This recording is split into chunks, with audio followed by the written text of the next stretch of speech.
Timo Glock, inconnu au bataillon, lui vraiment si vous le connaissez, c'est que vraiment vous êtes un passionné absolu de Formule 1.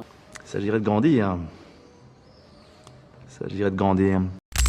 Alors il y a quelque chose que beaucoup de personnes ne savent pas, c'est qu'en 2010, Timo Glock aurait littéralement pu être champion du monde de Formule 1.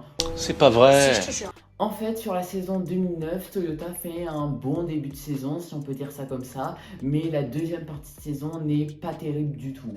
Et Toyota va donc décider de laisser un petit peu de côté la saison 2009 pour se concentrer sur la saison 2010. L'objectif, c'était de remporter leur première victoire et pourquoi pas un championnat du monde. Mais malheureusement, rien de tout ça arrivera puisqu'en 2009, Toyota se retirera de la Formule 1 pour se concentrer uniquement sur les ventes de voitures de série. Toyota a quand même fait les deux Formule 1 qui auraient dû rouler pour la saison 2010. Et Timo Glock, qui était pilote pour Toyota, disait que ces Formule 1 étaient tout simplement surpuissantes.